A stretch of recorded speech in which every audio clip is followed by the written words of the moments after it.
The first time I saw Mr. Porkins' house, I was 47 years old and running from a marriage that had died somewhere between the second mortgage and my wife's third affair. I didn't know about the first two affairs, otherwise it would have ended sooner. I'd driven north from Boston with nothing but a duffel bag and a burning need to disappear into the Massachusetts wilderness, to find some peace in a rented cabin where nobody knew my name or my failures. The fog rolled in thick that October evening, turning the forest road into a tunnel of gray nothingness.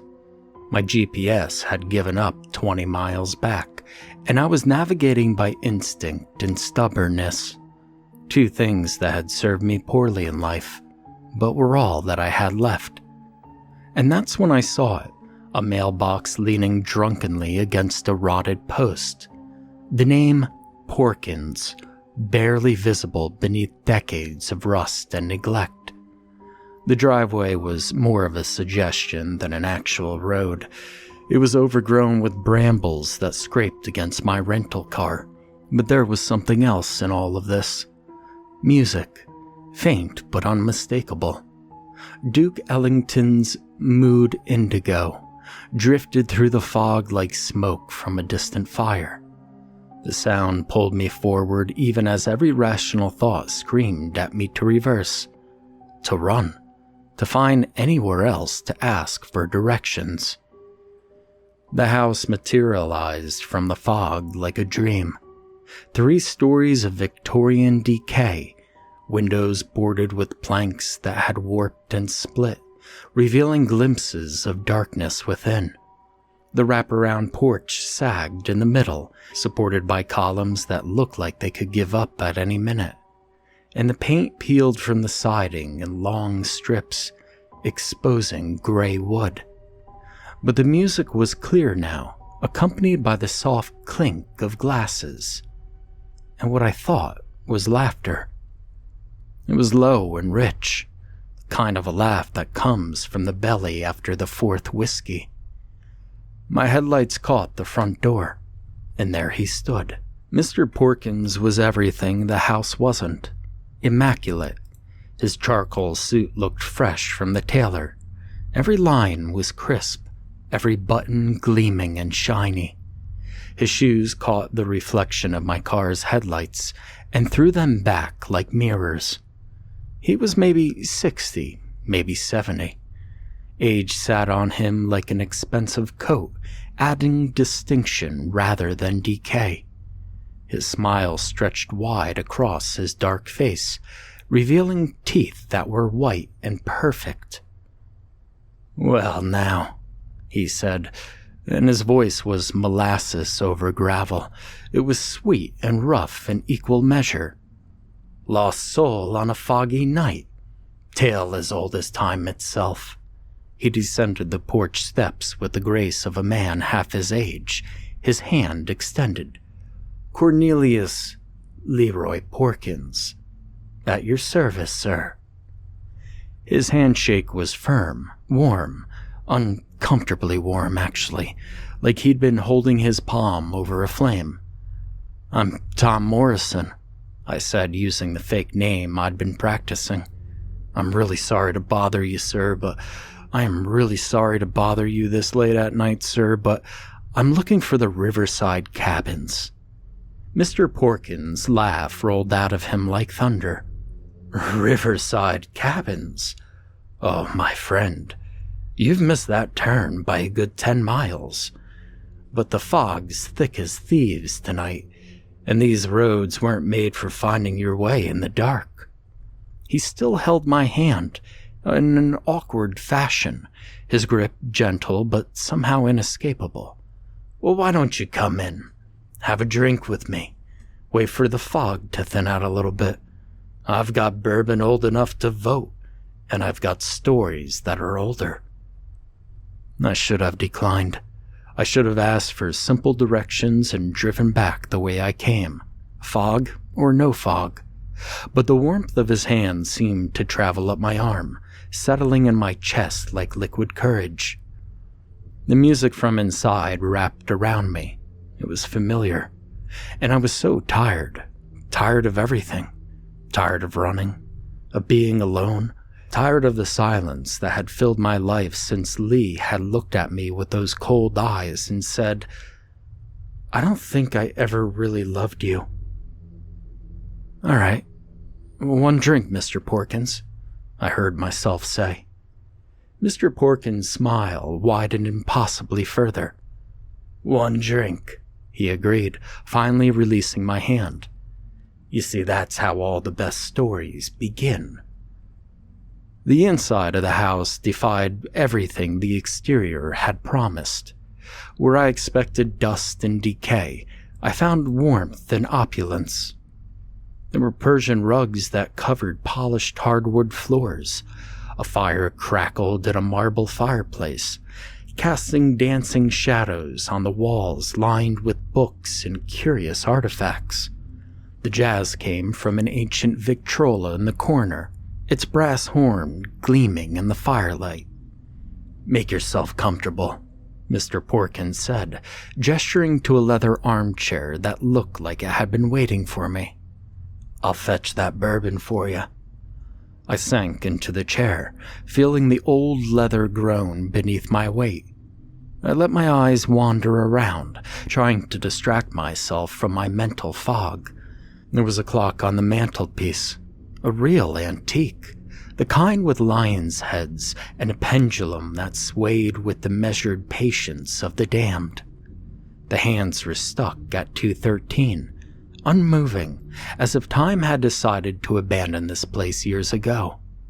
My mind drifted, unbidden, to Lee. The last fight, the slammed door, the way she said my name with all the affection of a tax audit. I could almost hear her voice echoing the hush of the house, as if she were hiding just out of sight, waiting to scold me for running away, instead of standing my ground. I closed my eyes, rubbed my face, but her face lingered in my memories. A soft creak interrupted my thoughts. I opened my eyes to see a young woman standing in the doorway, her dress a faded blue, her hair pinned up in the style decades out of date. She looked at me with her eyes glassy and distant, and the faintest hint of a smile curving her lips. "Hello," I said, my voice catching in my throat. She didn't answer, she just tilted her head, as if listening for something far away, then slid soundlessly down the hall.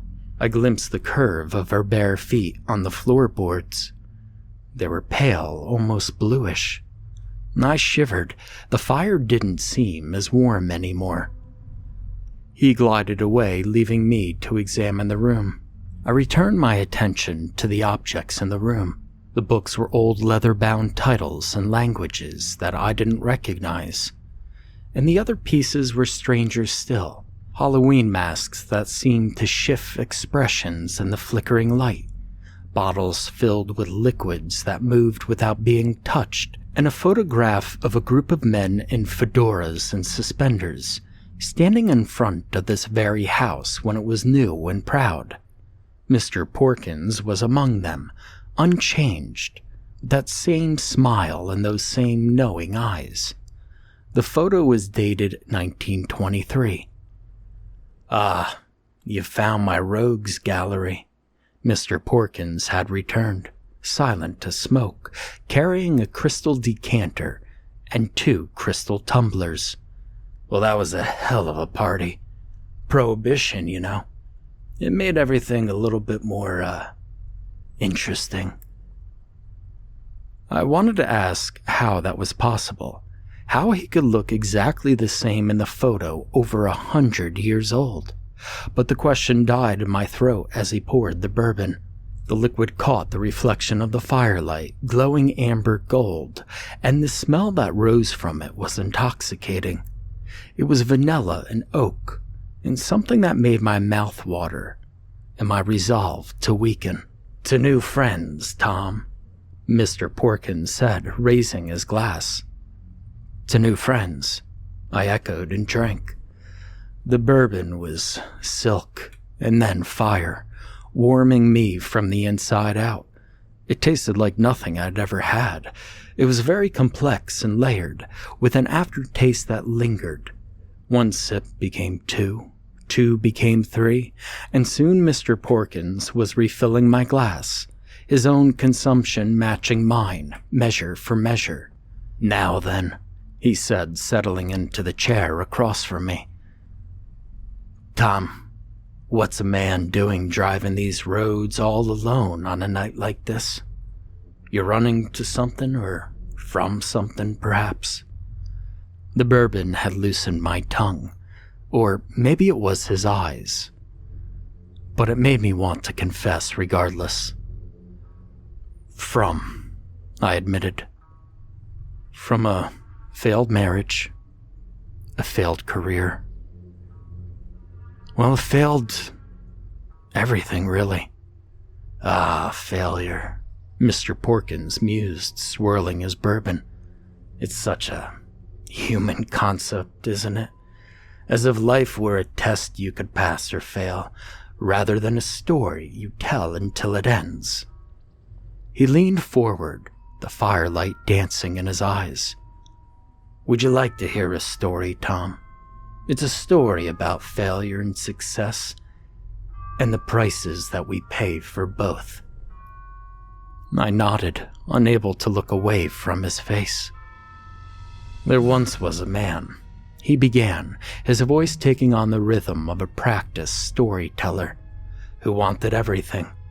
Love and wealth and power, hell, immortality itself. He made the bargains, you see. He traded this for that. He promised things he shouldn't have promised. And he got what he wanted. Oh yeah, he got it all, Tom." He paused, letting the silence fill the room. The fire popped and hissed, sending shadows skittering across the ceiling in frantic dances. "And of course, stories are only as true as the men who tell them," he said, his voice turning sly. "I've had my share of liars here. Bankers, politicians, soldiers, hell, even priests. All of them thinking they could out-talk the dark. But the dark's really patient, Tom. You see, the dark listens to you. It remembers every word you say, and every word that you think." I took another drink, desperate to wash away the chill that had settled in my bones. "Well, what happened to them? You know, the liars, and the politicians, those people." Mr. Porkins' smile never faltered. "Well, they're here still, just quieter now. Some nights, if you listen, you could hear them whispering, trying to finish the stories that they started. You might say that this house is built on unfinished tales, Tom." A gust of wind rattled the windows, and for a heartbeat, I thought I heard those whispers, low and pleading, just beneath the dim of the jazz. The woman in blue drifted past the doorway again, this time followed by a man in a suit too large for his thin shoulders, his eyes fixed upon the floor. The room seemed to pulse with all of Porkins' words. The shadows were deepening, and the fire crackling in rhythm with his cadence. "But there's always a price, Tom. You see, there's always the cost. This man, well, he learned that immortality means watching everyone you love turn to dust. That power means endless hunger. That wealth means nothing when you can't spend it on anything that matters." He refilled our glasses again, though I can't remember emptying mine. "And so he built himself a house in the woods, where the fog hides him from the world, and the world from him.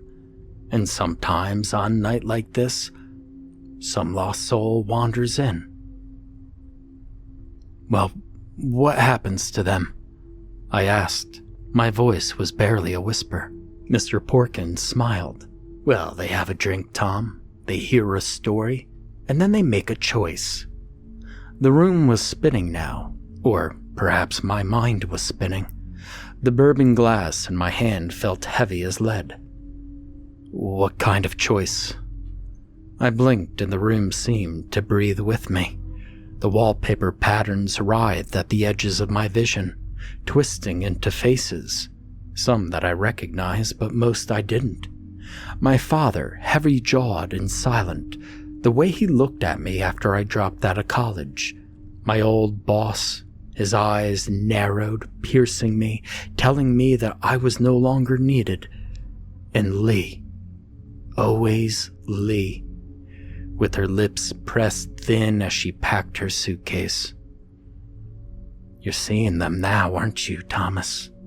Mr. Porkins asked, his tone soft as velvet. "All the ones who built you, broke you, and left you." I tried to speak, but my tongue felt thick and clumsy. The chair held on to me, as if it were growing around me, stitching me into its seams. "The only kind that matters," he said. "Stay or go.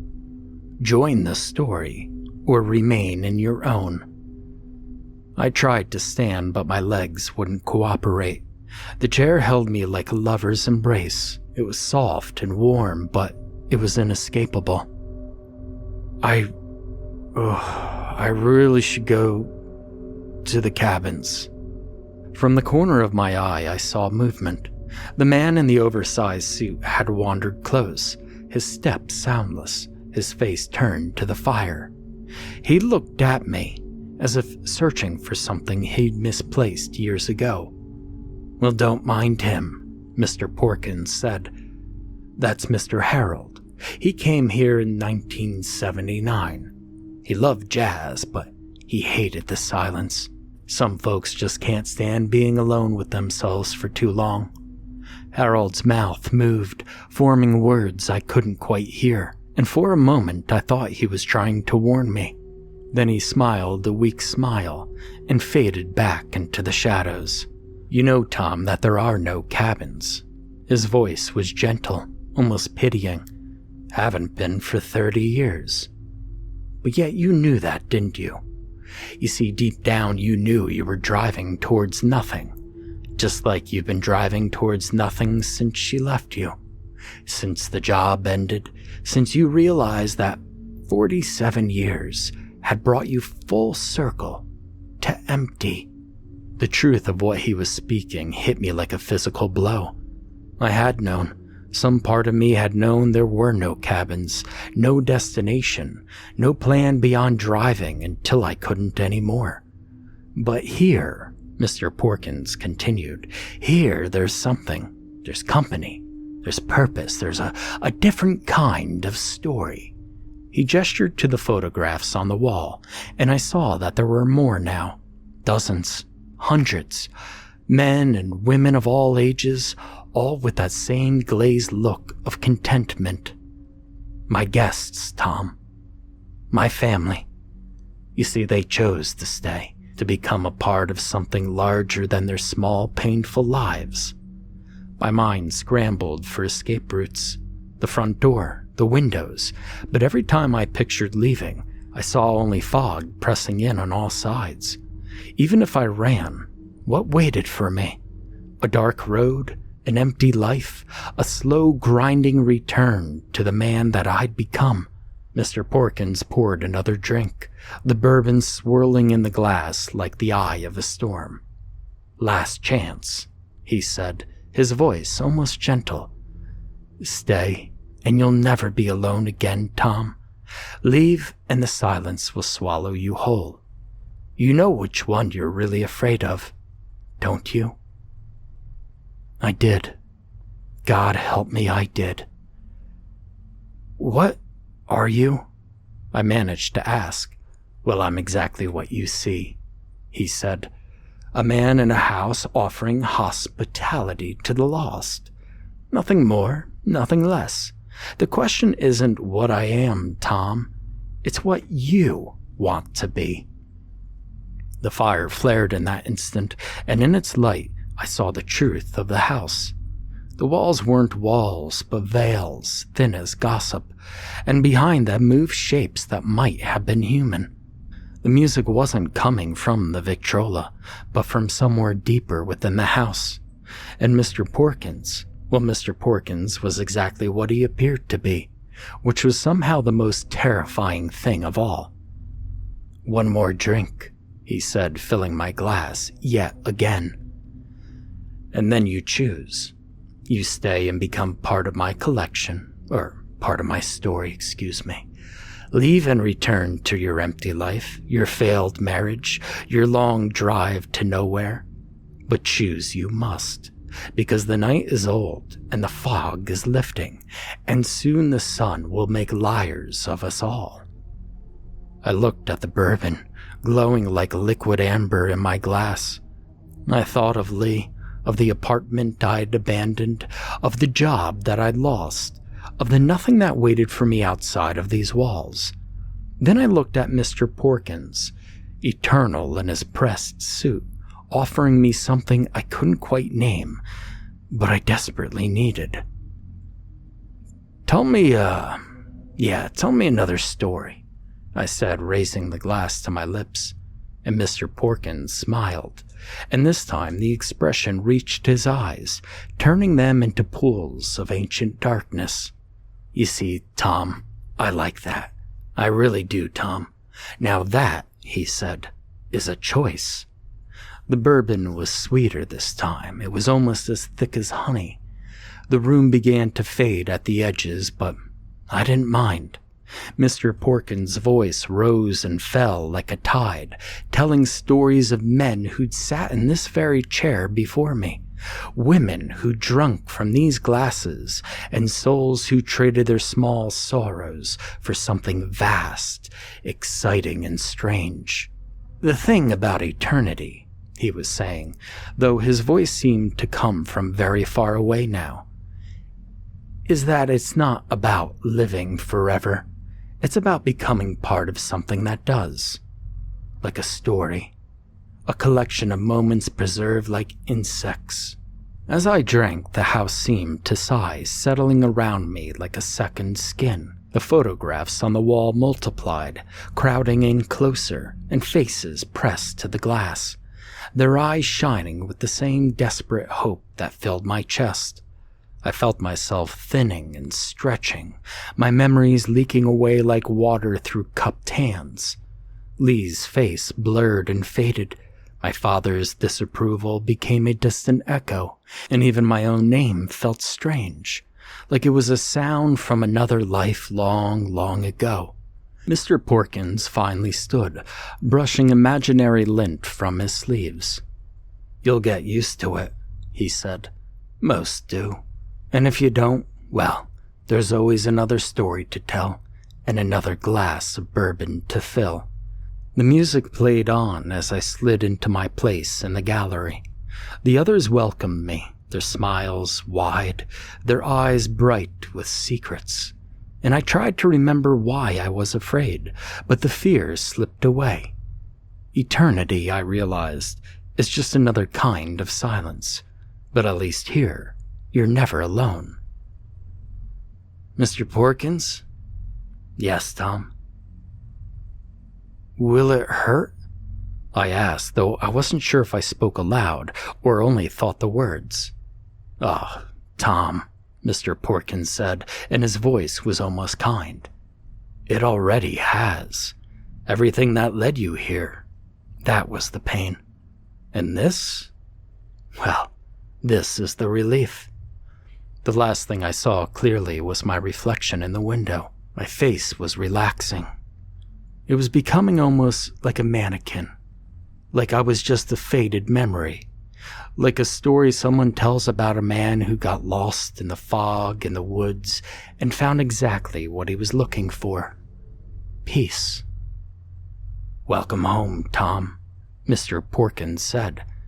And then the music swelled, the fire danced, and I became part of the collection. I was just another photograph. But I was wrong about all that, of course.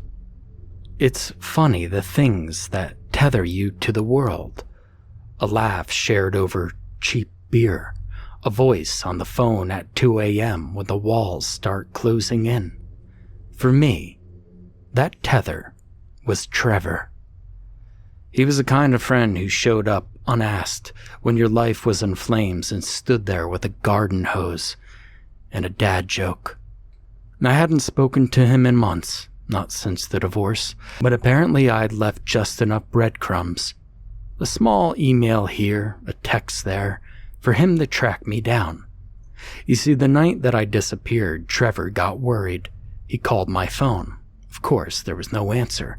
He called again, then he got into his battered pickup truck and drove north, following my last known direction. He didn't believe in ghosts, but he believed in me, and that was enough.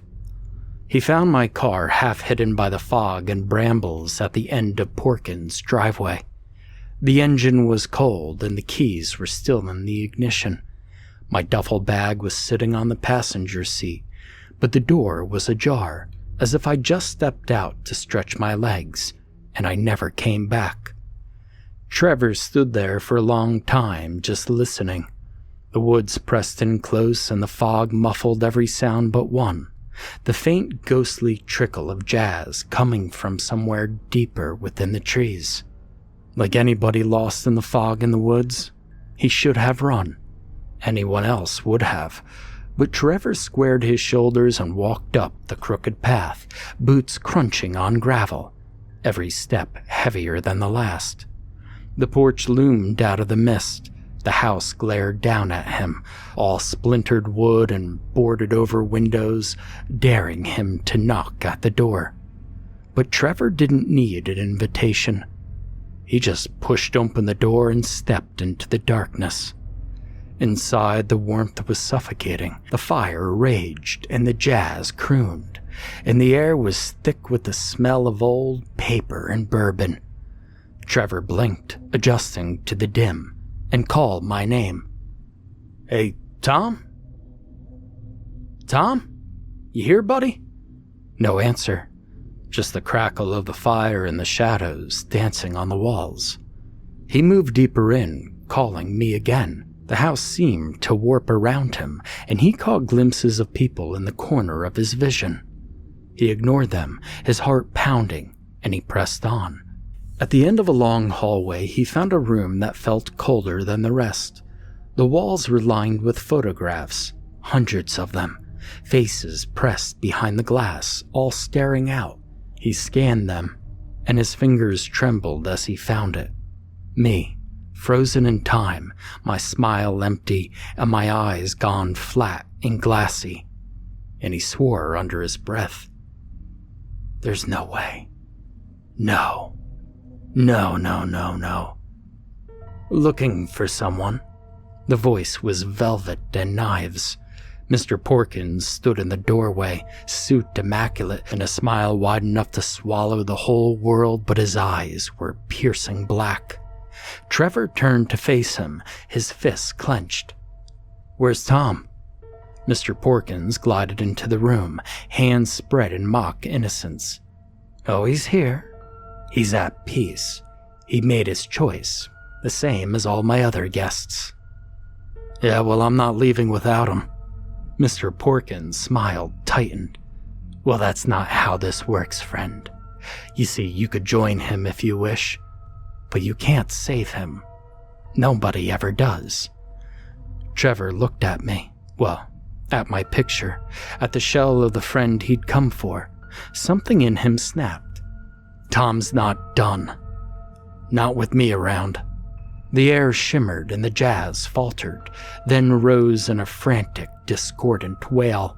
The shadows got darker and the other guests stirred, their faces twisting with longing and regret. Trevor stepped forward, meeting Mr. Porkins' gaze without flinching. "You're gonna let him go, old man. Why don't you take me instead?" Mr. Porkins' eyes glittered. "You trade your soul for his? Out of friendship? Or perhaps out of guilt?" Trevor nodded, his jaws set like stone. "Yeah, I would." Something changed in Mr. Porkins' face, however. For the first time, the mask slipped, and something cold and ancient looked out. "Well, that's not the bargain." he hissed. That's not how his story ends. Trevor squared his shoulders, and like a valiant warrior, he said, well, then I'm changing your story. He reached out and grabbed the photograph from the wall, my photograph, and the glass burned his palm, but he held on tight. The house howled and the lights flickered, and the faces in the frames screamed and rattled their glass cages. Mr. Porkins lunged at Trevor, but Trevor was faster. He tore the photo free, crumpling it in his hand, and the room shook. I felt something inside me snap, a cord that had been stretched to breaking.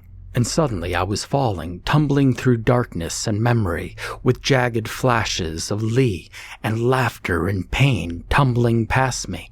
I gasped, drawing breath for the first time in what felt like hours. Trevor was there, shaking me, his eyes wild and wet. Tom, come on, man, wake up. I coughed, choking on air thick with smoke. The house was slowly collapsing around us. The walls were buckling. Trevor hauled me to my feet, half carrying me down the hallway as the jazz warped into a desperate, dying moan. Mr. Porkins howled behind us, his voice cracking with fury and heartbreak. We burst through the front door into the fog, and as we stumbled down the porch steps, the music died, the lights flickered out, and the house sagged deeper into the earth. We didn't stop running until we reached his pickup truck, and by the time we looked back, the house was gone, swallowed by the fog, and erased from the world as we know it. Trevor clapped a trembling hand on my shoulder. You owe me one hell of a drink, Morrison. I could only nod, with tears streaming down my face, the memory of the house already fading like a bad bourbon dream. But I'm not alone anymore. Not while Trevor's got my back. You see, I never really told anyone what happened in those woods. Not the cops, not my new therapist, not even Trevor, who deserves more truth than I'll ever be able to give him. The official line is that I got lost. I spent a cold night wandering before Trevor found me. It was as simple as that. The mind plays tricks when you're tired and scared, they say. And people believe what they need to believe.